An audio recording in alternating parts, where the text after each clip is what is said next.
All right, everybody. Hey, what is up? Welcome to the Daily Fan Racing Live NASCAR DFS preview show. We are back at it for a late night special right after the Xfinity race, and we are here to talk probably one of my favorite tracks for my monkey brain, as Ryan would call it, Daytona, right? I love Daytona. Daytona is like the epitome of everything NASCAR, and we are here.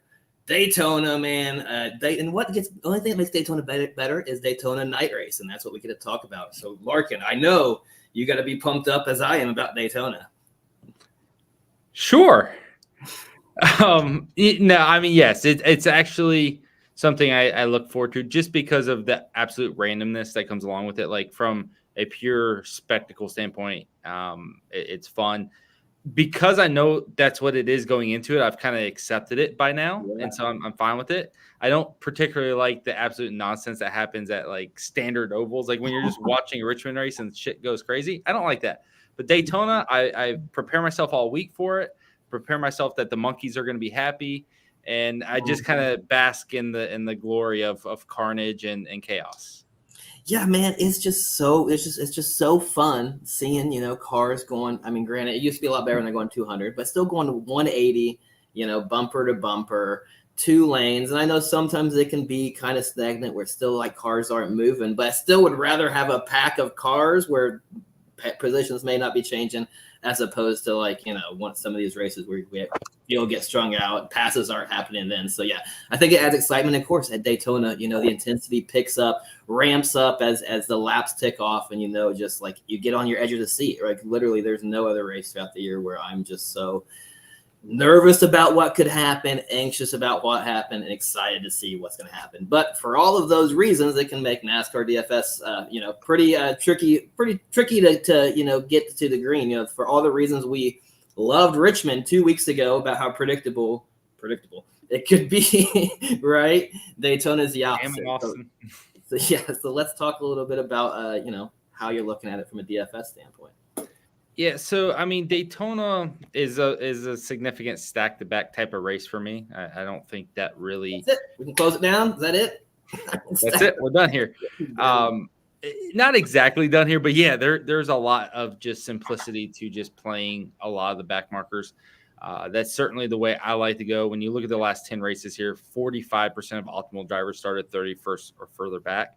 So literally, the guys starting towards the back are pretty much 50% of your optimal lineups, or drivers making the optimal lineup. So it's a very common thing. And then when you look at positions 21 through 30, 35% of the optimal drivers are from that range. So 80% of optimal drivers are from 21st on back. It's very simple to say stack to back. It's pretty cut and dry. Like there's not a lot of, what's the word? Variance in that. Actually, it's pretty straightforward. It's just which guys do you want to get on, right? In a lot of those instances, it's obvious plays starting in the back. Like someone like Denny Hamlin might start 38th. Well, yeah, he's freaking amazing. So if he finishes 5th, you're not surprised that's an obvious optimal play. And then sometimes it's just Corey LaJoyes and guys that stay out of trouble that also deliver. But so you're not necessarily just putting in the BJ McLeods and those guys. You are looking for drivers with top 10 upside. You are looking for guys that can maximize their days. But yeah, we're looking to the back. We're looking at carnage. We're expecting a lot of cautions and wrecks and a lot of DNFs, and that certainly makes it actually more predictable from a DFS standpoint in a certain way, because you're going to get a chunk of the field that's playing guys starting up front. I think there's been one instance of a top 5 starter being optimal in the last 10 races, and then 5 instances, which is 8.3% of top 10 starters being optimal. So I pretty much like to fade the top 10. Like that's pretty much my deal. But you're going to see ownerships in that range. You're going to see 20% of lineups be affected by someone in the top 10 in those lineups, right? So there is some edges to be had in this style of racing, and drivers will wreck out, right? A lot of guys will wreck out. So someone starting 14th or 15th or 16th, like Keselowski, Buescher, Hamlin, Blaney, all those guys starting in the teens, they all look like fantastic plays. If 3 or 4 of them crash out, there's going to be a lot of ownership taken. So you can certainly profit on a slate like Daytona by playing it safe and playing the guys in the back. Yeah, I think stack the pack is always the strategy to go here on these races because, like you said, carnage happens. Who knows what can happen? But you got to get different, right? You got to know where the opposite plays and where the plays are going to gravitate to. So tell us, we're not playing the guys from 1 to 10, right? But I know from talking to you in the past, you typically like to target that 10 to 20 range. Are you seeing kind of in that range again this week? Is kind of where things are going to play out for you. We'll get and talk to drivers specifically, but yeah. So there's not a lot of drivers that necessarily will be optimal from that range. Like that's not a super consistent thing to bank on necessarily. We've only seen 7 instances of a driver starting 11th to 20th being optimal. That's definitely something I like probably more in the Xfinity series or at Talladega. But on the flip side of that, we did have it killed you. I mean, you smashed Daytona with William Byron, right? I mean, that was yes. So that 13th, right? And that's it. When you look at this race last year, we had a takedown with one of our guys who actually had a takedown tonight. So, but he played Keselowski and Buescher. They started 11th and 12th, and they finished first and second in the race, right? And that kind of stacking that team makes a lot of sense. You're correlating like, hey, in your head, well, if they make it through the chaos and they're linked up together, there's a very good chance they are finishing 1-2 or 1-3 or right up there. So that stack made a lot of sense, and it came through, and so he got a big takedown for it. So I do like attacking those plays, but those are 2 of the 7 instances in the last 10 races that have happened. So that means in the other 9, there's only 5 instances from that range 11 through 20. So it's really hard for a driver to start like 13th and be optimal because there's so many huge place differential plays that just supersede them. You have to finish like top 3 from that range, and that makes it really difficult. So for me, I do like mixing in 1 or 2. I do like if I can get like a teammate stack, like the Keselowski Buescher thing. It can be something like Hamlin and Bubba Wallace, who start about right next to each other, and obviously have race winning upside. So I like kind of doing things like that. But I do think there'll be a decent amount of ownership on Keselowski, on Blaney, on Buescher, and on Hamlin, and even Bubba Wallace, that I don't know if you're really gaining anything from it. Like they're not going to be like heavily owned, but if any of those guys are over 20%, what's it matter? They're probably not realistically going to be optimal. Numbers suggest they won't. So I don't know. It's a tricky spot because if it happens, it's great. It separates you. When you look at the ownerships last year on Keselowski was 17% and Buescher was 12%. Very low ownership on those guys. It's not going to be as low owned this year because people saw it happen once already. But I don't know. I do like the range. I do think that's the way to be different, but it's tricky because it's probably just one guy in this entire range that's going to hit. Okay, so when we talk about starting position and we learn out starting position, how much weight do you put into guys just being quote unquote good super speedway racers? Do you find yourself? Do you have guys that you put into that category, and do you invest yourself more into those guys, or you still feel like there's a lot of randomness that involves? You're not going to get caught up in too much of the numbers by guys who's had like 7 top 10s in the last 8. You're just not. Are you buying into those sort of things, or like how are you approaching that? Are there guys still in the field who you would say these are my super speedway guys? So I want to answer your question with a question first. Okay. Do you consider Ricky Stenhouse a good super speedway racer? Yes, I would think he's a guy that I in my head as I go into it, I give him a bump going into super speedway. Is that the wrong approach? Like, is there more like? He won a race here, right? Obviously, Daytona 500. In 8 of the other last 10 races, he's finished 20th or worse. I know, man. 8 but that's everybody, though, right? Can't that be just like everybody? If they got in a wreck, like it's getting to the wreck or not, right? And like if you get to the wreck, you can win. 8 of the last 10 races, he's finished 20th or worse. The other race was an 18th place finish. Right, so he has finished better than 18th once in the last 10 races, but we consider him a good super speedway racer. Denny Hamlin. Do we think Denny Hamlin's good? Yeah, but he's been terrible in next gen, right? We've seen he hasn't really done anything in the next. He hasn't finished top 10 in the last 6 races here. Yeah, right. Like he hasn't been good here. So, but he's been wrecking. Has he not been good? He's just been wrecking. That's the thing. It's like you got to get through the wrecks, right? So regardless of whether you think someone's good or not. Keselowski's the best. I still think Keselowski's the best. Hamlin's fantastic. They wreck a lot here, a ton. Right. So in my head, yes, I think I go into a race like, oh, crap, Hamlin could deliver from 19th or 18th. and be a fantastic play, but he also wrecks every damn time right now. Mhm. So you have to limit your mindset of they're really good at this, so they're going to deliver, because the odds are they're not going to deliver.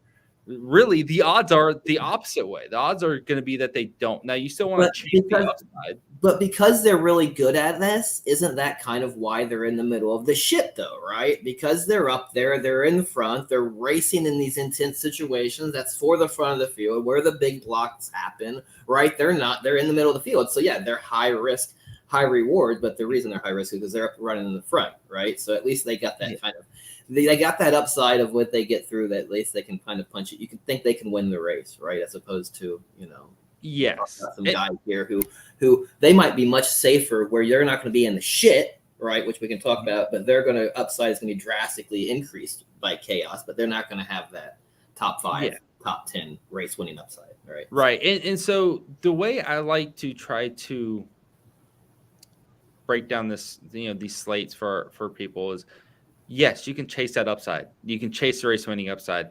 And sometimes it's awesome. Sometimes it works out. But most of the time it doesn't. And so you can play this slate one of two ways. You can profit this slate. You can turn a profit on a slate by not chasing those plays, right? You might not have the optimal. You might not have the optimal because Denny Hamlin does win the race. But the other 4 guys in that range that you avoided also all wreck out. And then Cody Ware's just sitting there. And you're like, I hate Cody Ware. Well, he's finished 17th, 14th, and 6th the last 3 Daytona races he's been in. Mm-hmm.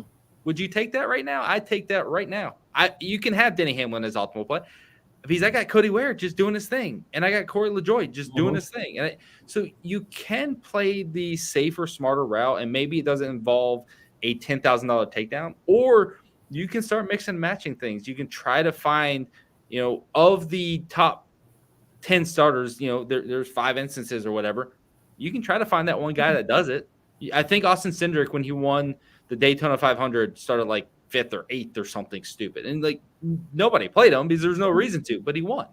So you could do that to chase the optimal, but what are the likelihoods? So if you want to profit, if you want to profit on the slate, you can just play it really safe. You can get away from the Ricky Stenhouse, who wreck every time, chasing the win because he thinks he's really good at it. You can get away from Keselowski, who does, he finished 2nd here in the last race here, but he also wrecks a lot here, right? Like that's the MO of Keselowski, is that he's pushing the hell out of someone until they wreck, and then he's also wrecking. So you got to consider the way you want to build and play. And for me, it's always been to play it safer. But if you want to be perfect, if you're trying to get that money, you probably need to take a chance that someone's starting 14th. Martin Truex, I think, starts 17th. No one's going to play him because he's bad at Daytona. But if he finishes 2nd or wins randomly, because that's just how it shakes out, you're hitting big. Our winners here have been Austin Dillon and Austin Cindric and Ricky Stenhouse and Michael McDowell. Like, it doesn't matter the name. It's just about getting lucky. So, in terms of actual liking a driver or not, sure, Ricky Stenhouse starts 35th. I definitely like to play. I think he's a cash type play, even though he has a high wreck possibility, because like if he finishes 20th, he's scoring close to 40 points anyways. So, and then if he does finish 8th, you can't be killed by half the field because Ricky Stenhouse finishes 8th. Like, you have to just kind of match that play and accept it. But in tournaments, like if you do fade a play like that who sees high ownership, if you faded Denny Hamlin and then get to someone like Daniel Suarez who starts 22nd and sucks here, you might just backdoor into a big win. So it's all about how you want to attack the slate, what your philosophy is. You can probably play a lot of cash type builds, playing it safe, and then just have a contest where you just play it crazy, where you just mix and match and play stupid with this $1 contest hoping for a takedown or something. Yeah, I agree. And I do want to focus on something you said there, because I think there is going to be a lot of content with this race that does, is going to focus on those guys who got race winning upside and stuff like that. And like you said, those guys may be optimal, but I do feel like chasing the optimal, like you said, is kind of a fool's game, because even if you do nail that winner, right, you still got to get those 5 other guys through, right? And you might as it's like playing the lottery, right? I mean, you still got to get everybody through the wreck safely, right, in order for that guy that you got through to win to really pay off anyway. So you might as well stack the back, increase your upside, And if you just commit to it, if you just can commit to stacking the back every time you come to Daytona, like there's going to be times it's not going to work, right? Where it's just not going to shake out. They're just not going to work. But man, like at least once every 2 to 3 Daytona races, we're just going to have absolute carnage, chaos. 25 cars are going to wreck. And those back markers are going to carry you to like an awesome payday. Like you just got to commit to it. Like it's going to be ugly at times. You're going to feel uneasy like 3/4 away through the race and be like, man, nothing's happened yet. They're running a single train, but if you commit to the strategy, I think it can be like a takedown race running and really a very profitable strategy on super speedways. And everybody, it's not sexy and everybody acts like it's so easy to do, but nobody really, like very few people are actually committing to it. Like I find myself getting cute and kind of mixing in like race winning guys and trying to like nail the optimal. And it's just a fool's game. And like, just remind yourself to just play it safe, stack the back, mix up the guys and get different with guys like Daniel Suarez, like you said, right? So let's start getting into, we can start talking about some plays. But before we do that, if you're just finding the channel, make sure to go ahead, like, subscribe, so that way you can make sure to be notified every time we post one of these shows for you. Larkin is nice enough to come on here and break these down for us for free for half the races this year. So definitely show him some love. Put some comments in here if you guys have any questions throughout this. I guess I could be putting them up there. I haven't really been paying attention enough. Let's get this money, right? I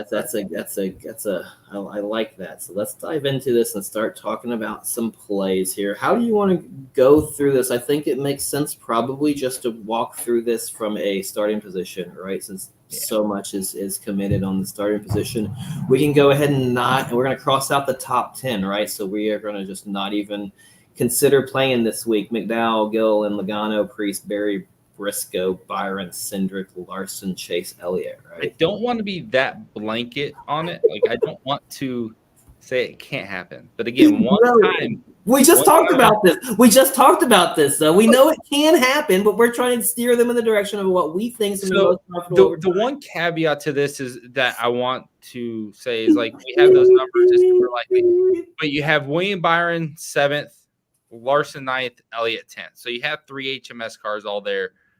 It would not, similar to Keselowski and Busch starting 11th and 12th last year, it would not be shocking to see like Elliott and Byron finish 1-2. So I think those are the type of guys you mix in. And even Austin Cindric starting 8th, we know the Penske cars are going to be strong. So you can end up with a scenario where Cindric's finishing 2nd again. He has a really good Daytona track record. So you'll sprinkle in some Byron, Cindric, Larson, Chase is what you're saying. Very low amount. But that's how many lineups are you playing, right? And so like if you're playing 3 or 5 lineups now, if you're playing 3 or 5 lineups, it's probably just not even worth it. Like whatever. But if you're playing 150 lineups, you probably want to sprinkle. Now you can make that hard stand. You can sit there and say, nope, not doing it. And odds are in your favor, right? You have very good odds that it's just not going to happen. It's probably going to work out for you. But if Chase Elliott wins this race, which no one will be shocked, then, you kind of got to play that balance. For me, I'd probably just sprinkle in Byron, Cindric, Elliott, and Larson. I can ease 4 though. So it's up to you, up to your tolerance. And Kyle Busch actually fits into that.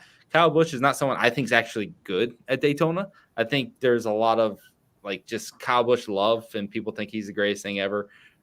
It's just not the case. But, he's kind of in that same mixture. 11th isn't much different than 10th or 9th, right? Obviously, it's just same scenario. I don't think he really gets up there. If he does, great. If he doesn't, I don't think it really hurts me. Like if he finishes 5th, it's not a huge deal probably. He probably gets outscored by a bunch of guys. So for me, I'm fine fading Kyle Busch as well or going just low on that play. How much ownership do you think guys like Chase Elliott, William Byron, Kyle Larson, even Kyle Busch for that matter, even like let's talk about even Brad Keselowski. I feel like there's going to be a huge chunk of ownership tied up in these guys starting in the top 14 because they're all the guys priced the highest, right? That's normally where everybody gravitates to. And you got guys like Keselowski, Ryan Blaney, Chase Elliott. I mean, they're all – that's where everybody's going to stare at those guys and going to be plugging them in. So this is how I'm seeing it. Do you think that they're going to garner some ownership here? Yeah, so just to kind of like a quick glance, when you look at the Daytona 500 from earlier this year, just kind of give you an idea. Let me see if I can find it. Chase Elliott saw 11% ownership, and he started in 5th. And that was like 10th is incrementally better than 5th. So yeah, 10th is 2 digits. That works on people's mind, and he's probably yeah. priced a lot higher now. So like I'm just saying, that's what people do. They look for those higher, like as they're building their lineups. How much money I got left? Okay, I'm gonna go up to Chase Elliott because he's starting 10th. That's that's just how people build, right? I feel like I feel like we're gonna see Chase and Byron and Denny Larson. Hamlin's going to be another good example here. So he Yeah. started 8th in that race, and he ended up with 14% ownership. Now, that's not a ton, but when Denny Hamlin wrecks out, which he, effectively did by finishing 19th, he had negative 11 place temperature points. That is a very bad score. Mhm. Chase Elliott started 5th, finished 14th. It might not seem like a bad score, but he had negative 9 place temperature points with a 14th place finish. That's basically saying he scored 22 points. So, when you look at those guys having 11 and 14% ownership, those are a chunk of lineups that are just dead. And then you got Chase Elliott starting 10th in this race. That number is going to be higher. He's probably going to be 14, 15, 18% for name value because it's, like you said, 2 digits instead of just one because it reads 10.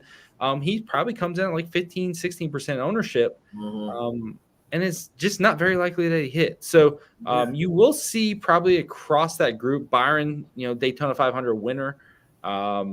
You got guys that are going to have name value that will probably still see some ownership. So when they do crash out, which is the likelihood, they eliminate lineups. It's not like, oh, wow, they scored 30 points. It's not the end of the world. No. When William Byron crashes out or Chase Elliott crashes out of this race, they destroy a lineup, negative 20 points, right? Like that is the type of floor that you're trying to avoid. And that's really why when you stack the back and you just get 35 points from Cody Ware and 45 from Corey LaJoie and 40 from BJ McLeod or whatever, it doesn't matter that you don't outscore the guy that scores 55 points because the other lineups have all these guys that score negative 12 points or negative 20 points. And you beat them to that cash line. So, there's going to be a decent amount of ownership on Elliott, Larson, Byron. Logano's going to get some people playing him. Well, and you brought this up about the top 14. Yeah, Logano was on the pole in the 500. So, and listen, that is a. I mean, Daytona 500's got a lot of like people just playing that race, right? Chasing $1 million, but he saw 12% ownership from the pole. Michael McDowell got 5% ownership in that race. Like ownership gets put to guys at the front, regardless of the fact of whether they're good plays or not. Yeah, if you look at the guys priced 8,800 and above, none of them, the furthest start backs anybody starting is Denny Hamlin, right? There's not a ton of upside being brought by those guys, and a lot of it's going to be very hard for people to not click at least 2 guys in that price range when they're building lineups because they're going to have so much salary left. Right. Well, yeah. So I think stacking the back this week for this race even gets you different, leaving a ton of salary on the table and stacking the back and just like getting off as much of those guys as you can. I don't know. Maybe it's crazy, but I think it gives you different. And it gives you upside as well. I didn't spend enough time touching on like Keselowski and Buescher and Blaney, and those guys are going to see a bunch of ownership. They just are because one, Buescher and Keselowski dominated this race and won it last year. Like we saw them 1-2 this race. We've seen Blaney be great here. So they're going to see ownership. Denny Hamlin from 19th is going to see a ton of ownership. So this range will see probably more ownership than typical. These, like you're mentioning, these are the best of the best. Whereas if Denny Hamlin's starting 35th, it's a lock. But if he's starting 5th or 4th, they're in a really prime range to kind of up the ownership on what positions 19, 12, and would normally see. They're still good plays. They still have the upside, but you can certainly go really light on these guys because Keselowski wrecks far more often than he doesn't. And if Keselowski finishes 32nd, that is a horrific score. It's negative points. I would just say to just be cautious if you're one of those people playing 150 liners and you're putting your exposures out there to realize that those guys are going to come in probably higher owned than you're expecting. So don't think you're going to come in like 25% and be over the field. So I would try to come in under the field really on a lot of those guys, but still get some exposure. That's kind of how for sure. We kind of touched on a lot of guys there starting inside the top 20 or top 10. We touched on that. We touched down to kind of Keselowski, Buescher, Blaney a little bit. I mean, I guess let's kind of say who would you like best? Like if you were going to play a duo inside that top 14, who would it be? Would it be the Fords? Yeah, I mean, for me, yeah, it's the Fords, but I think Noah Gregson's the best play of the group. Yeah, I like that call because no one's going to play him. No one's going to play him. Stuart Haas was incredibly fast here last year, like incredibly. Yeah, Priest had the flip, all that, but Priest and Briscoe were kicking ass. Almirola finished third. Those fours were really strong. And sure, things change year over year, and you never know. But when you look at qualifying today, and you see Barry fifth, Briscoe sixth, Priest fourth, we know the Fords are fast. We know the Stuart Haas Fords are fast. And you got Gregson offering us some place differential with that same speed. So, Keselowski, Busher, Blaney, they're the obvious plays. They're the ones that everyone's going to be aware of. They're the ones everyone's going to be willing to invest in.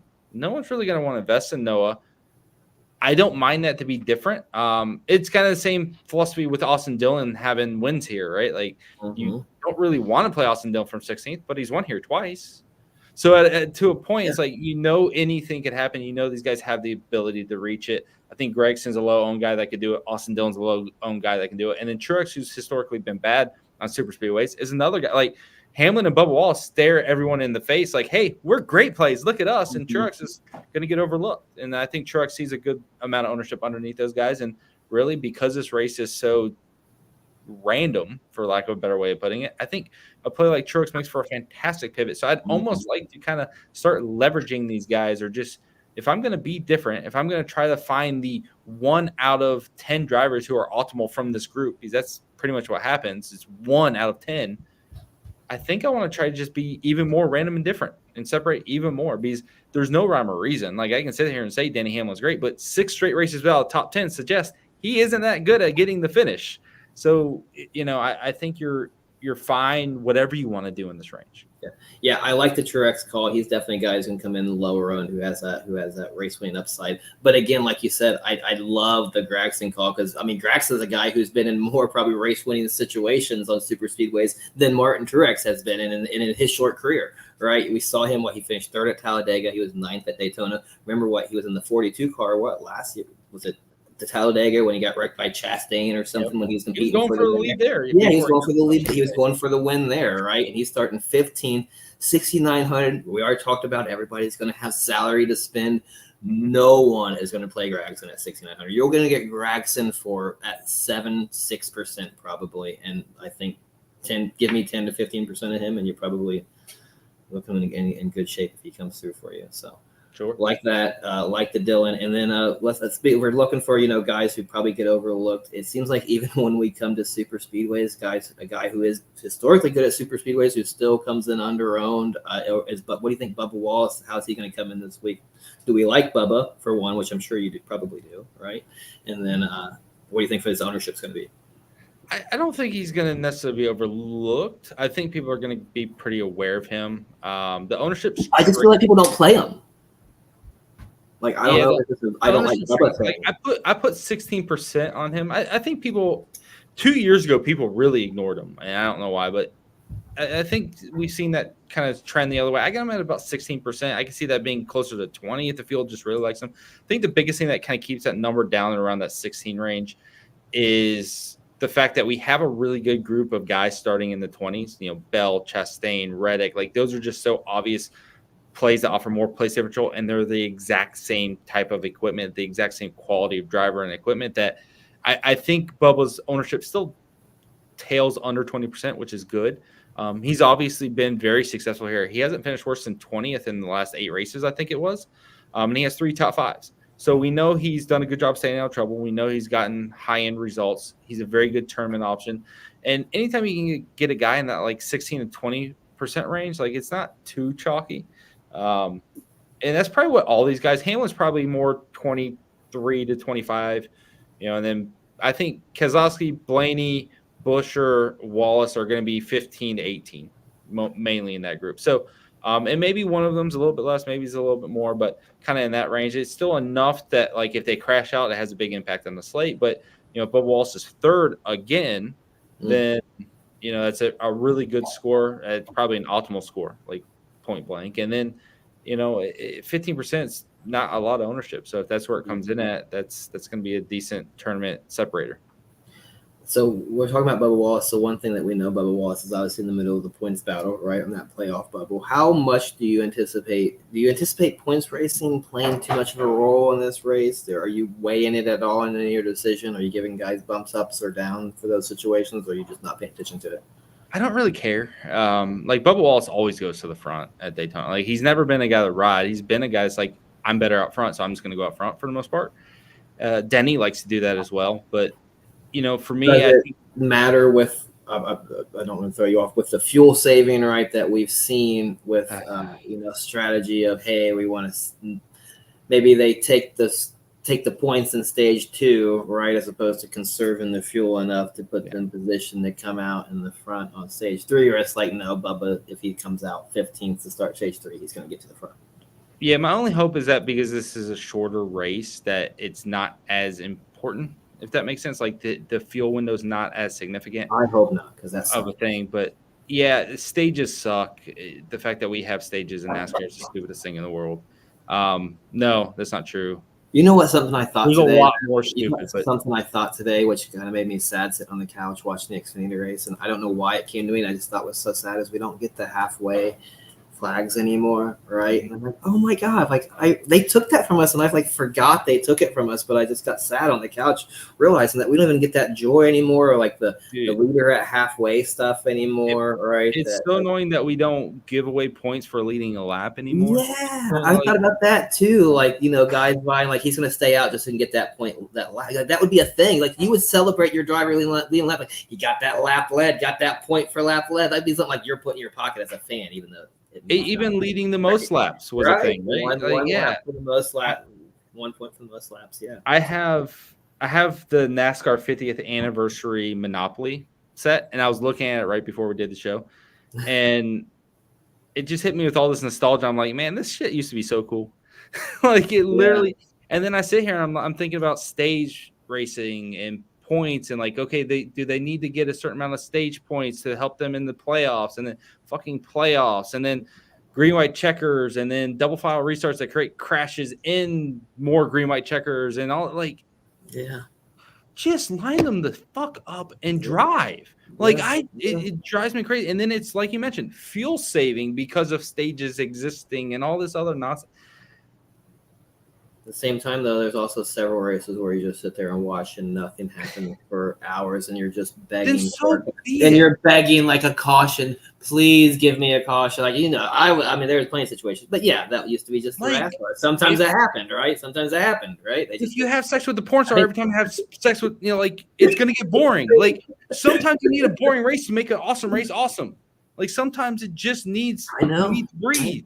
Sometimes you need the whole first race just to be green flag, and you're sitting there like, wow, that was kind of boring. And then something happens, you're like, holy shit, yeah, that was awesome. And then a reset. Like, you have to build to something. Now it's just it's crash TV, literally, because it's racing, but it's crash TV from like the 90s. It's like Jerry Springer bullshit. And quite frankly, we live in a society that's way too smart for that. So I think the whole system sucks. But we need to get to the DFS slate because I don't want to be too negative. Yes, the fuel saving thing's stupid. It's frustrating. And the fact that NASCAR is trying to find ways to manipulate it out of the racing was even worse. Like, stop fucking touching the racing. Stop it. Just whatever they want to do, let them do it. Yeah. Go on. Like the phantom caution this past week on the end of that race. Like, what was that about? Martin Truex hit the wall. Before he got off the wall, there was a fucking caution. I don't understand. Like, that's just type of stuff that just makes you so frustrated about NASCAR. It's like why do that to yourself? Why paint yourself into that corner? Like, why keep doing stupid shit like that? I don't know. They gotta know. Like, this is not 1990 anymore. And that race wasn't boring. Michigan it was fine. It was great. Yeah. Makes no damn sense, man. And then Reddick almost lost the race because of that bullshit. Yeah. You got me cussing, Jason. I don't want to cuss. All right, let's talk NASCAR. Let's talk DFS. All right, so we talked about finding those plays that are going to be kind of low owned, undervalued, overlooked, probably high upside. I imagine we're probably going to get into some of those plays here when we start talking in this 20th, on down range, 20th through 30th, right this is where I feel like you can find some overlooked guys who are not sexy, right? Who can find their way inside that top 5 if everything breaks out. Do you see it the same way here? And if so, who do you think those guys are?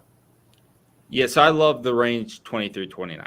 Like that is where the money's made. That's where your bread is buttered, and you will find not only a lot of optimal plays, but optimal plays at lower ownership. So we know like Stenhouse and LaJoy and Eric Jones starting dead last.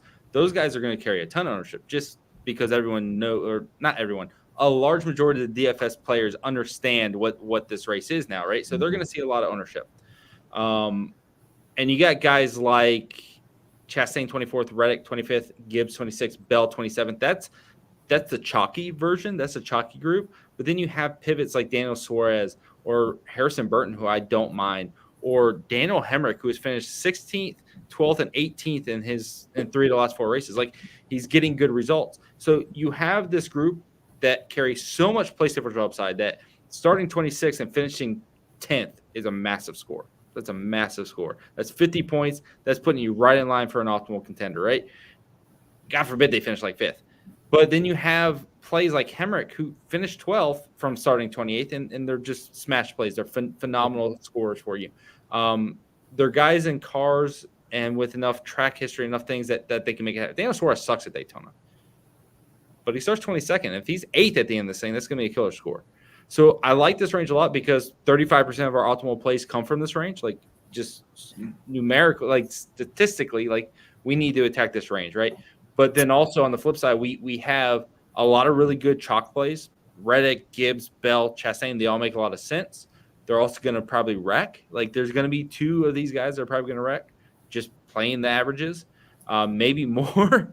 And so if you're pivoting to a guy like Daniel Suarez or Burton or Hemrick, you can get different. Or Retzlaff. Like Parker Retzlaff in the 62 should be hanging out. He should be chilling. Yeah, that's one of those make you want to puke, but you're right. That's the guy who's going to show up 9th. Yeah, like, God dang it, why didn't I play Parker Retzlaff? I played everybody else around that guy, right? And it's really it's really just about like not necessarily that you love them, but the fact that they can just add up the place differential at a rate that the other guys can't. Like Ty Dillon started 30th, and I know that's 30th, not in the 20s, but like it's right there. In this race last year, he started 30th and finished 11th. Yeah. Austin Hill started 26th and finished 14th, right? Like this group can do that even in a lower. That was a lower. There's only 3 cautions in the race last year, I believe. So it's not like that was a huge, high carnage, high caution rate race.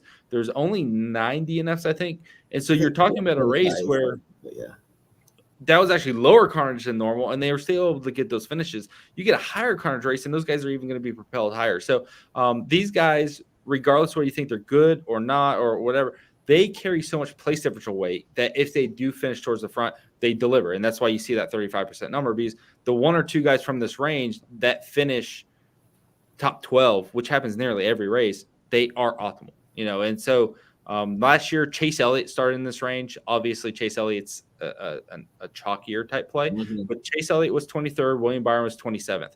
If you just juxtapose those guys or put those faces on Tyler Reddick, Ty Gibbs, Christopher Bell, same range, same level of equipment, same type of talent, those guys can easily replicate that. Or you can end up with, like I mentioned, Austin Hill 26th to 14th, Ty Dillon 30th to 11th. So you can get both ends of the spectrum. You can get your lower own, maybe guys that you don't trust Daniel Hemrick to deliver, or you can get those shock plays like Ross Chastain, Reddick to deliver as well. And you're probably getting 2 or 3 on the optimal from this range. That's every race. And so, I like that. I like this range. I certainly like being on the guys that are different. I like the lower ownership. I like the Hemricks, who maybe are going to play a little safer, but also going to be half the ownership of the chalkier plays. But everyone in this range has the ability to pay off. All right, so I'm gonna make you do some things that I know you don't like to do, which is to pick some guys, and it's especially harder on a super speedway. But let's just talk. So this is probably the chalk guys in this range are going to be what? Ross Chastain, Tyler Reddick, Ty Gibbs, Christopher Bell, right? I think those are probably going to be your 4 highest owned guys. Who in that group do you think you like the best, or is there a guy who you think you would like the best, or are they all kind of equal in that range for you? I think I like Bell just because he starts furthest back. Just give me the extra place differential, give me the better floor, give me the better upside. Like, but I do like Ross because Ross is aggressive. Ross is aggressive. Like when I think of Ross Chastain, I think, okay, this is a guy and he also needs points, right? Like he needs to be up front. He needs points because he's right there. It's a 50-50 deal with him and Bubba Wallace right now for that last playoff spot. So he has to be aggressive. He has to go up there and get that finish. So part of me thinks he's just got to go for broke, and that's going to give him the upside of finishing top 5.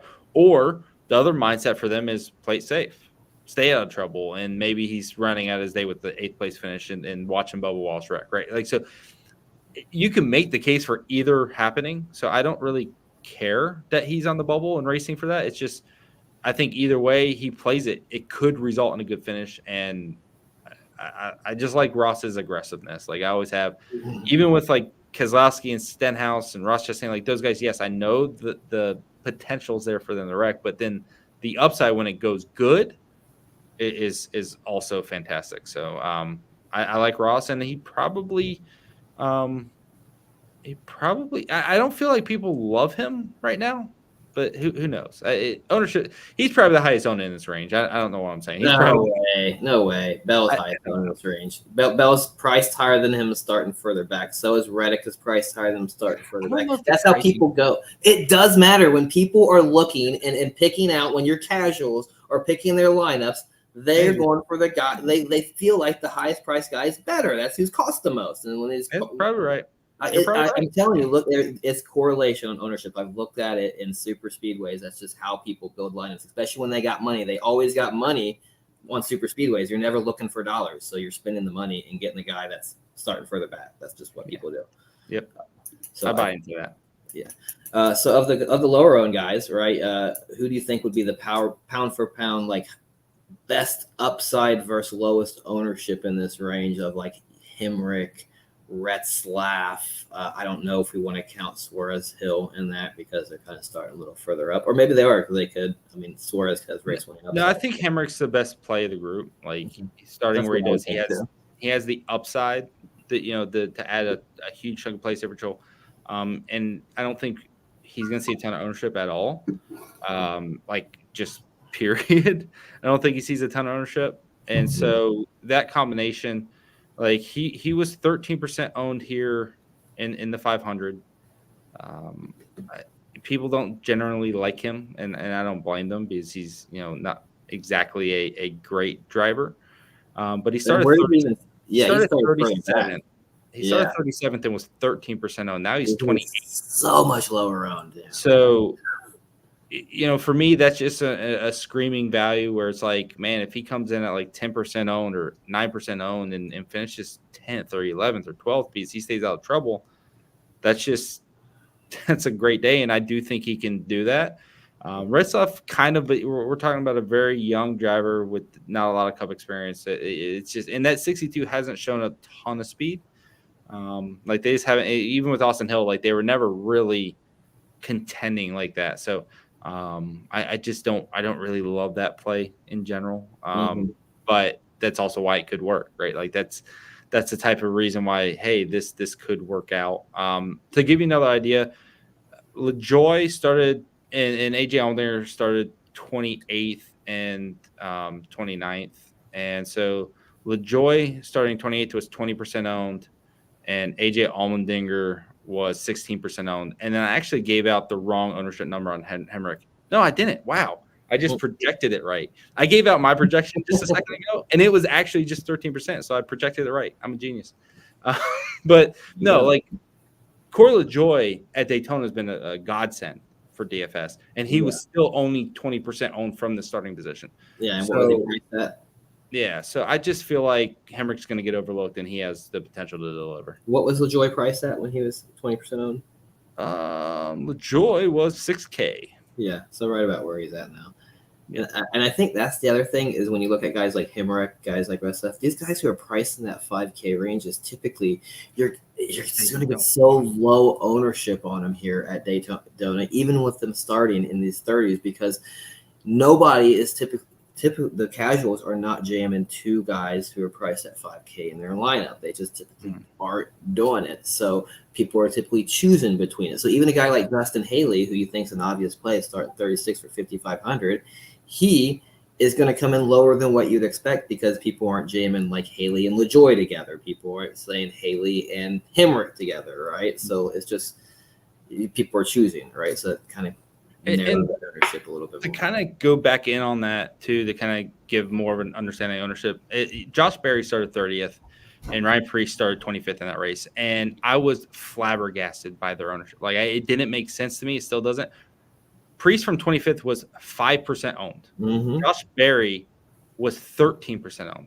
Yeah. Like you're getting obvious plays and they're just super low. So if they don't carry name value, like Chastain, Reddick, Bell, like those guys carry name value, we often see these plays just flat out overlooked. Like we see Daniel Hemrick's, and like, quite frankly, Berry and Preece are in SHR cars, right? Like the Fords have just been fast on plate tracks. We're talking about a Colic car now, and Daniel Hemrick, he's going to come in really low owned. And then you look up, at like Harrison Burton, super stupid low owned, Suarez low owned, and I don't even think Bowman in a Hendrick car is going to be like crazy ownership. So I don't mind those plays either. I think Burton, Bowman, Suarez are actually good tournament options. Like you have this shot group of Chastain to Bell, but then everyone else is probably lower owned, and they're all good pivots off of that group. So I really don't hate anyone in the group. I just think Hemrick's the best upside, best floor, best everything combination. And that's just someone I like to invest in on this type of slate. All right, let's talk on some guys 30th on back. I know we've touched on a few guys already in this range. How are you approaching this? Who are going to be the higher owned guys in here? Probably going to be your LaJoy, Stenhouse, Haley, Jones, probably, right? Your highest owned guys in here. Yeah, I mean, there's obvious. So like Stenhouse was 32% owned, and that's a really good barometer for what we're looking at. Because he started 35th here in February as well. So he's starting in the same position, 32% owned. So Stenhouse, Jones, the two highest owned guys on the slate, probably. Probably. I think LaJoy might challenge them, but yeah, Stenhouse, LaJoy, Jones, really, really heavily owned. I could see maybe a lot of ownership funnel to Bell or something, but that's unlikely because Bell is not Denny Hamlin. He's not, like an elite plate driver. So we saw in Daytona when a guy started in the 20s that everyone loved or that was more obvious, that the ownership really funneled to those type of drivers. Whereas these guys aren't exactly like known entities to dominate or really win a Super Speedway race. So I don't think they're going to see huge ownership. I think they're 20 to 25%, most of them, maybe a little bit higher. But I think the highest owned drivers on this slate, Stenhouse, Jones, and LaJoy, and for good reason. I mean, they're carrying the most place differential potential, not named BJ McLeod and shit. So like you're getting a lot of upside. Joey Gase in the 44 does not feel good. So these are the guys starting towards the very back. And I think Carson Hocevar sees a bunch as well, just because of where he starts. So really 34th, 35th, 36th, 37th, and 40th. Those positions are your furthest back, not in turret equipment. And you're getting good name value with LaJoy, Stenhouse, and Jones. Even Haley and Hocevar right now feel good in modern racing because they've had good years relative to their equipment. And so I think those are your main plays. And I expect a lot of ownership, and the upside that they have is massive. Like if any of them finish top 15, they're optimal. And then Zane Smith, Nemechek, and Van Gisbergen are probably the best, and Cody Ware. So I had a conversation with someone about Cody Ware earlier. Oh no! Well, he's like, I have everyone but Cody Ware in that lineup. We were talking about cash and stuff, and I'm like, well, he's finished 17th, 14th, and 6th the last 3 Daytona races. He's like, okay, I'm playing Cody Ware. And like it's that simple. Like if you know Cody Ware's done that, and you can be like, man, I can just kind of get 45 points from this guy. You want that. So like Ware, Van Gisbergen, Nemechek, and Smith are going to be lower owned, but they're all really good plays. Zane Smith's finished 13th in his 2 Daytona races, both of them. So like, no, yeah, he's gonna be so much under owned. Yeah, he's gonna be so lower owned when you think, because people are gonna gravitate to those. People are gonna be able to click. You're gonna be able to click Stenhouse. You're gonna be able to click Jones. Right, and you're gonna be able to click LaJoy, and you're gonna have so much salary. You're not gonna need to click Zane. They're gonna be clicking the guys up top, like I said, right? Well, that was the thing with like Josh Berry being like 13% from 30th position earlier in the year. Zane Smith sitting there with 2 13th place finishes under his hat. Like, dude, what like take a chance. And so, I think, and John Hunter Nemechek was 7th here in February. Like, this whole group has good results. Mm-hmm. So I really like using Zane Smith and Nemechek and Ware and even Van Gisbergen, who doesn't have the experience. As because SVG won, as we saw in the Xfinity race, his ability to avoid wrecks is second to none. Like, he is phenomenal at crash avoidance. And 2, he's gonna fucking ride. He's gonna hang out because he's learning. He's not gonna go get in the middle of a pack and be like, "Look at me, I got the biggest stick." No, he's gonna go out there and take care of his car and learn. And so that's gonna be smart.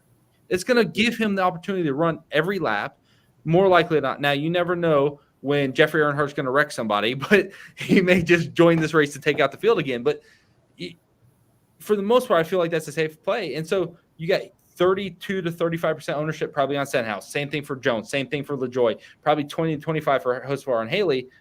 And then maybe 15 or 13 for these other guys, Zane and Nemechek. And so I just really like that group. I think Cody Ware is probably under 10% potentially for bad reasons. Like, he should be higher. And so there's an obvious group of like cash guys, and they start the furthest back, and I love them, and they're fantastic. Ricky Stenhouse has finishes, better in 18th once in the last 10 races. So there's that side of it too. And if you're chasing the money in tournaments, 1, Stenhouse carries a lot of ownership, so he can be different by pivoting off of it. And 2, he's not even delivering the results. Corey LaJoie does. But I will say to slow down a little bit on the Ricky Hay. He did finish 6th at Atlanta and 4th at Talladega this year, and that's after a win at Daytona. So first off, they don't wreck at Talladega unless like you're Toyota and you just because like, it's really hard to drive in a straight line. In Atlanta, I mean, listen, I'm not going to argue. I'm not going to say Ricky doesn't wreck. Like that's. I know. I'm just saying. I'm the Ricky apologist. It hasn't been that terrible. I'm the Ricky apologist. So okay, so I agree. We don't need to. We talk about Ricky's how often he wrecks. Everybody knows he wrecks. They call him Ricky. But so where do you think you're going to come in with the LaJoie, the Ricky, the Jones? Do you think you're going to be in kind of come in land where the field lands? Are you going to try to come in under the field so then you can be kind of really over on your Van Gisbergens, your Hemricks, your Retz last, so you can play more of those guys? Or are you going to be, kind of trying to find yourself? Are you going to come in over the field because you think they're so good plays? I'd probably, Eric Jones' ownership is really interesting to me. Because I'd love to say I'd like to come in over, but if he ends up at 40% randomly, I probably won't be. I think he'll be 35 at least. Yeah, that's kind of where I expect is like 30 to 35, depending. But you just never know. You just never know if everyone's just like, holy shit, Eric Jones last. Yeah, I'll play him. And it just ends up higher. I think Stenhouse has huge upside, but I think that's the type of play you come in under on. LaJoie has delivered. He has, I think it's 5 top 10s in his last 10 races here. And like he's 16th or better in 8 of the. So you do put weight into results, right? You do put some weight into. Well, with Corey LaJoie, yes. With guys who have proven to be like, y'all wreck, I'll be there at the end. With guys now, isn't it kind of weird to say about Corey LaJoie though? Hold on, that's the thing. He just got fired. He just got fired. He doesn't care about their equipment anymore. Like, what's it matter? So we could see a Corey LaJoie's like, screw it, I'm going up there, and that could be the recipe for him wrecking out, right? Like his whole career is when he's up there, right? And I had a conversation with this same friend that I had the Cody Ware conversation about about Corey LaJoie last week, and he was like, "We're talking about Corey LaJoie." I'm like, he's never raced wheel to wheel in his entire career. Mm-hmm. This is the first year his equipment has been capable of competing with these guys, and this is his first experience in 8 years running side by side, challenging for positions, and he's just making a lot of mistakes, right? So I am worried about him getting up into the top 10, being like, screw it, I don't have a job anyways, let me go try to prove something, and getting wrecked. So yes, but you have 8 of 10 races. He's managed it more often than not. So you do have to put weight into that. You have to put weight into drivers who decide not to wreck, who decide I'm going to hang in the back, and he certainly does that. I think Justin Haley is another guy that's probably going to do that. Historically, Rick Ware cars have been like, let's stay the hell out of the way. Let's not wreck. Let's get good finishes. That's why Cody Ware has so many good results, right? Like, Cody Ware is not good, but if everyone else wrecks and he's 16th again, it's a great score. Same thing goes for Justin Haley from 36. I do like that play. I think if you're playing them, I like stacking those two together because the concept's just they stay out of trouble, they finish in the top 15, top 18, whatever, and get really good results. So I like correlating them together. I do like pretty much everyone in this group. How have we not talked about Hocevar yet? Like, is he going to be overlooked? Because we haven't talked about Carson Hocevar yet, starting 30. Well, I mentioned him in the beginning. No, he's not going overlooked. He's going to get a decent amount of ownership. He will. Okay. But he's probably the squirreliest. Yeah, I still think these guys will come in under what you think, only because there's a lot of options in this range for place differential, and you don't have to play multiple of them. Most people won't. Like, I still think Hocevar might come in 20%. Like, he's not going to be what you think. Like, he's not going to be like 20 is a lot. Anything over 20 is a lot. Like, point blank. Anything over 20 is a lot. You're right. I mean, Noah Gregson was 21% in the Daytona. But you got a guy 20% starting 37th, though, right? That would be like saying you're going to get a dominator for 20%. Like, yeah, give me some of that, right? I mean, that's I guess good ownership. I feel like I don't know. I think that's right. So, like, Noah Gregson started 38th and was 21% off.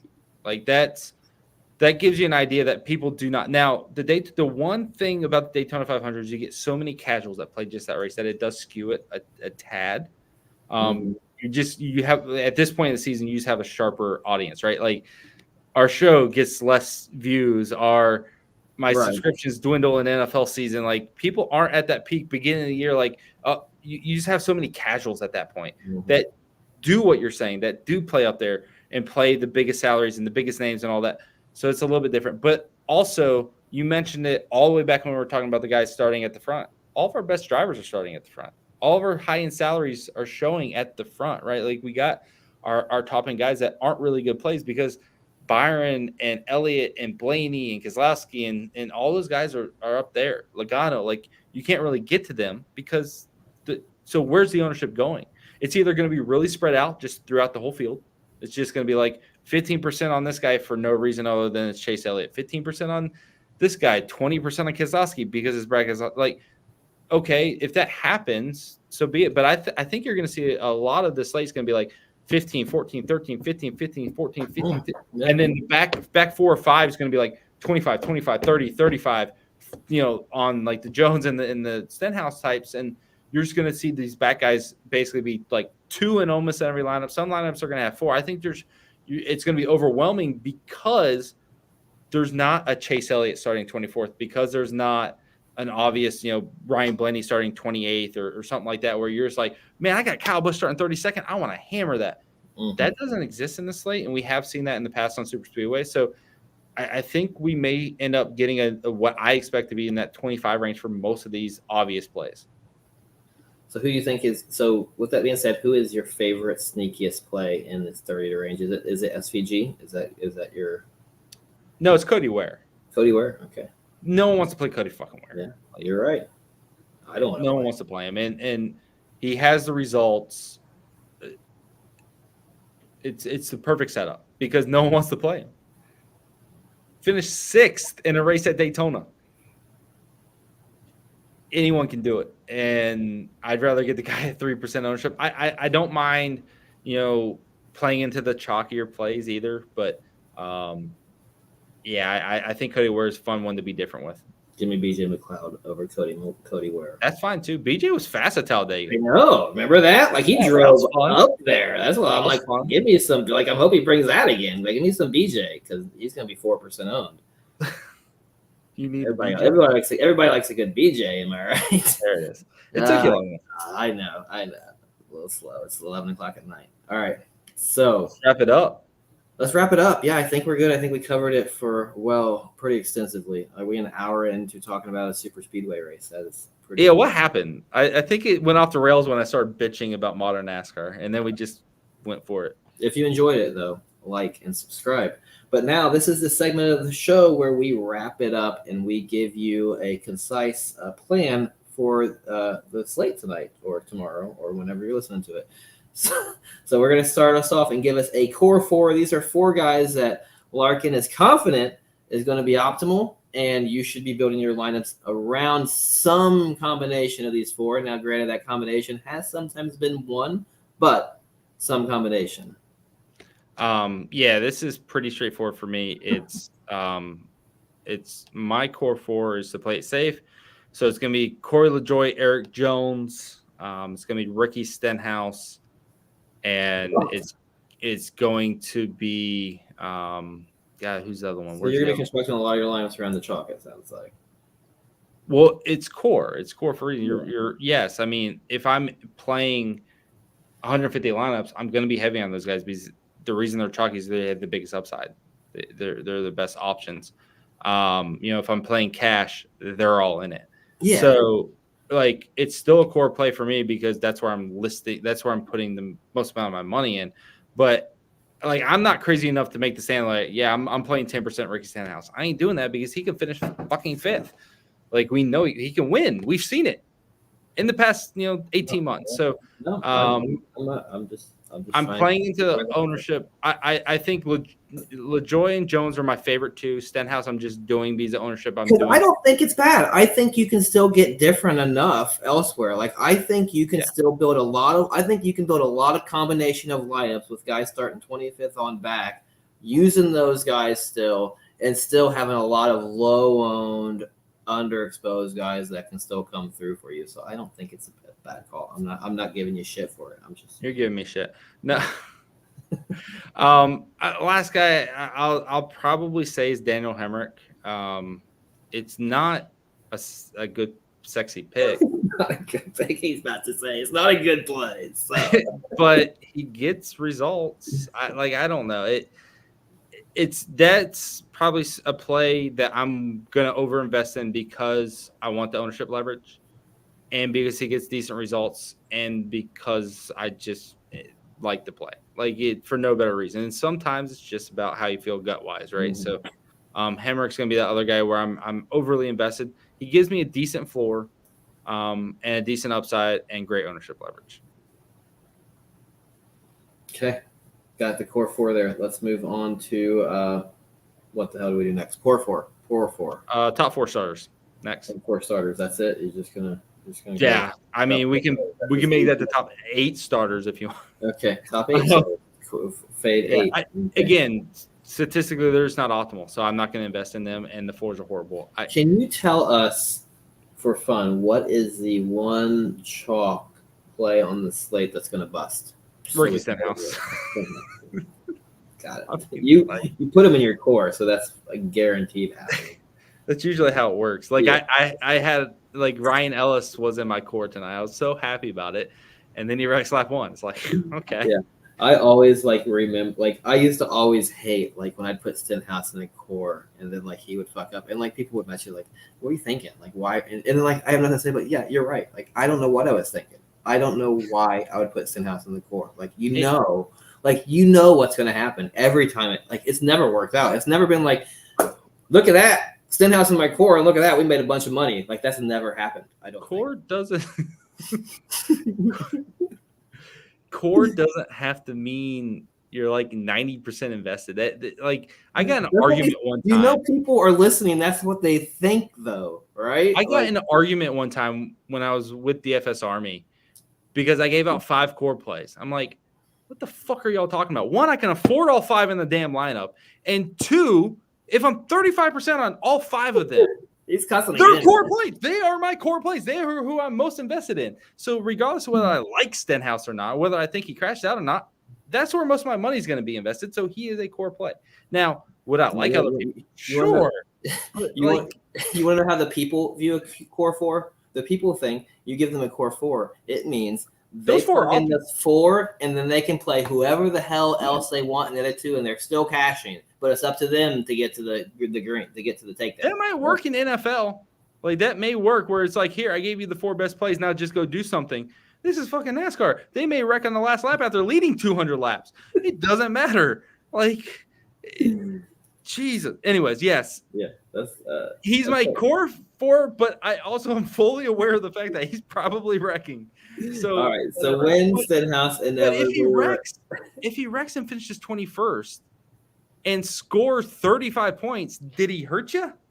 No, you still cash that lineup as long as it's good. So that's why he's a core player. You need him to be involved in the second wreck though for that. Yeah. Right. If he's lap one just by himself, reckon no. But Yeah. like if there's a 15 car wreck and he avoids it, and then he's the next guy to crash out, he's still 20th. So whatever. That's what I mean, it is not to be it is not to be ignored, the fact that starting in the back does present that risk, right? We did see it happen with Austin Hill today in the Xfinity race, and we've seen it happen time and time again. Those guys in the back markers do something stupid in the first 10 laps in a wreck, or so midway to the field, something stupid happens, and that's when the back markers get taken out. So yeah, there is some risk putting all your eggs in that basket, right? So we're going to need some pivots and some more plays besides those chalk guys. So that leads us to 4 more. Give us 4 more plays. Cody Ware. God, this is the most disgusting race ever. I love what happened to you. Like you're just totally just like, okay, I'm not even going to pretend anymore. Stack the back. Let's just get out of Daytona. Let's just get out of Daytona. Let's just. I like it. No, I like it because I've been saying this for years, and it's like, I feel like we went back and now forth. It doesn't apply to Talladega, and that was our big argument earlier this year. Is like, I don't think stack to back applies to Talladega. Talladega doesn't see the wrecks. Daytona does. Ware number 1, Justin Haley number 2. I'm liking the Rick Ware stack. Hang in the back, stay out of trouble. Let these guys wreck like idiots and get top 20 finishes. That's my hope here. That's where I'm really looking for those type plays. I don't feel super comfortable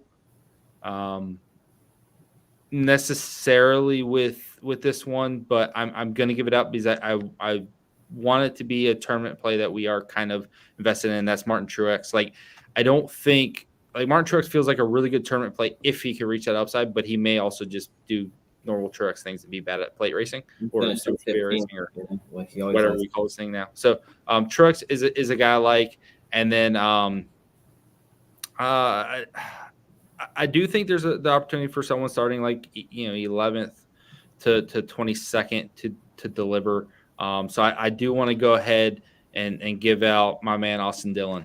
I can't not give him out. Anytime I say he sucks, he wins. I don't get it. I call him a horrible play earlier this year. He was optimal, so we gave away the Austin Dillon car diecast. And then Richmond, I was like, that's the dumbest play. What are we doing, Austin Dillon? And not only did he win, he had the best car, but then he gave us all the excitement in the world by wrecking the field. So this week I'm going to be positive with Austin Dillon. I'm going to say great things about him. So he will finish 33rd. Okay, I like Austin Dillon. We know he can get it done here. I will say, like, I'm cautious about Barton Truex only because it's his final year. He's done, and like he's never liked super speedway racing. And like, well, he just said he's going to run Daytona 500 next year. So did he? Oh, okay. Then I stand corrected. Apparently he wants to run something. Okay, then I stand corrected. Okay, I didn't realize. Like, I just got the impression that he doesn't like super speedway, so I would just be worried about him phoning in here, like not really like why am I going to go up there and put my shit on the line for the win here? Like, just like be content riding 12th or 13th on the outside and bringing it home and not like I don't know. That's just what. He's never been like a race winning guy here at super speedways. Like, he's always been like a 13th, 14th guy, and it's like, why is he like? He hasn't exactly performed on the race tracks he should have performed this year, like what we've expected him to. And it's like now he's gonna go out. Shit luck though. Yeah, I know. Yeah, there is. I mean, you look at Michigan, it's like, wow, he's pretty fast, and then things just go wrong. At Richmond, wow, he's nope. That team always has been finding a way to mess themselves up. Yeah, I mean, so that's why he's like, you got all that going into the season, like he's and now he's at Daytona, and it's like, just get me out. Just get me out. Like, is there risk? But he's like, just get me out of here. I don't know, man. I think he wants to win at Daytona. I think he wants to win at Daytona. Yeah, like that's why he's running Daytona 500 next year. He wants that trophy. So, no, it doesn't worry me. But that's also kind of the argument why he's going to be like 9% owned or something stupid. Yeah, you're right. Yeah. So, if we're doing that 4 more for the leverage side of things, that's why I like it. Yeah. I like Bass Pro Shop cars, Martin Truex, Austin Dillon. So that's what I'm going with.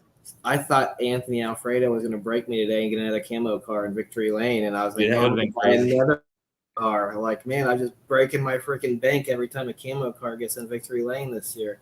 All right, I'm going to set up a scenario here for you, and I want you to tell me how it plays out. Okay, we're in we're at a green white checkered finish here, right, for tomorrow night's race. Okay, Denny Hamlin's already wrecked out, right?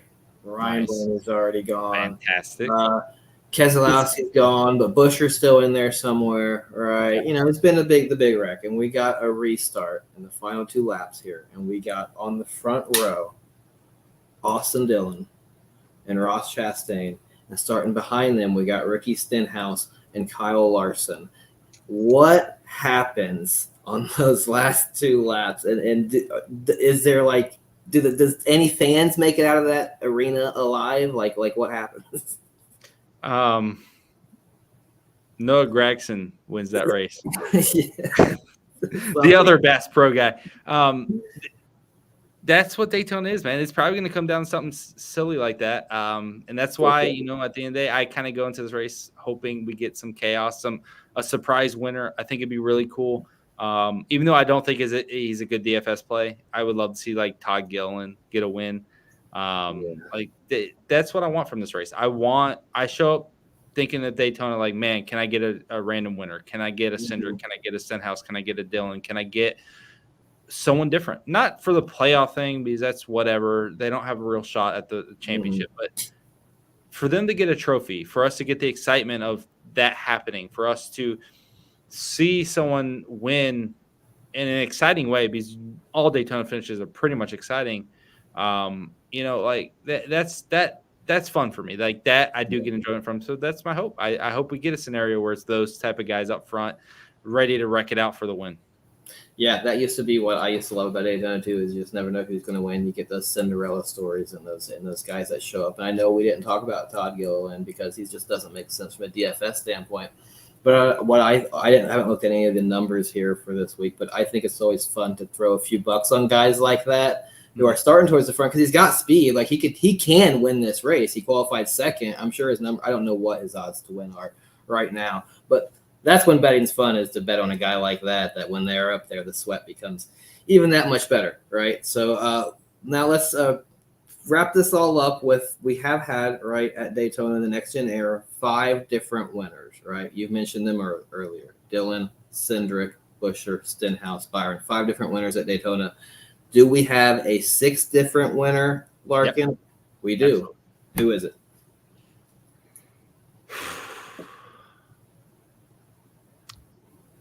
It's Bubba Wallace. Bubba Wallace. Bubba Wallace wins his way into the playoffs. Huh? Yeah, it feels very, very prime for Bubba Wallace to come through. I don't know. That's just where my head's at. I think Toyota's going to have this thing handling good. They could just not wreck when they're pulling off the perfect pit strategy. You know, I just really I like Bubba Wallace here. I like the fact that Denny Hamlin is going to be taking care of him in this race too. I think, you know, he knows, okay, this is about getting Bubba points. This is about getting Bubba a good finish. Let's get him up there. I think those guys are going to be linked up the entire show. And the Toyotas as a whole like to work together. So Bubba's been aggressive. He's been strong the last couple of months. Positive momentum. Yeah, Bubba Wallace. I'd love to see it. I think it'd be great. It'd be a great story. It'd be good for NASCAR to get Bubba in victory lane at Daytona. It'd be awesome. Be good headlines, and it'd be good storylines for NASCAR in a way that's not, you know, Austin Dillon wrecking the final 2 guys on the last lap. So yes, get the cautions right. Like, don't throw stupid caution. If there's a wreck, throw it. If there's a guy by himself, don't freaking throw. There was a guy that spun out today by himself, kept going straight. It's like, why is that a caution? He didn't touch anything other than some dirt on the apron. Why are we throwing a caution? Don't do that. So that's all I ask, is no shenanigans. Call a good race. No, there's going to be shenanigans, man. Let's get a good finish, man. Let's get a true winner. Yes, it's monkey racing and carnage, but let's just get a good racing. Yeah. Let's get a finish, like you said. Let's get a green finish. Let's get at least the last 10 laps finished. Get to see somebody set up a pass. Get to see a move made. Let's not see guys just wait too long and the move not happen, which can happen sometimes as well. Let's see it. But Daytona will be exciting one way or another, and I can't wait to watch it. And I hope somebody out there who listens to this wins some green. And if you do, be sure to let Larkin know. Where can they let you know at, Larkin? Where can they shout you out at? They can jump in my DMs if they really want. Just no feedback. Yeah, so Daily Fan Racing, we got everything covered over there as always. We got F1 back this week, so I know that's your favorite, Jason. Gonna hop in there and play some F1 with us this week.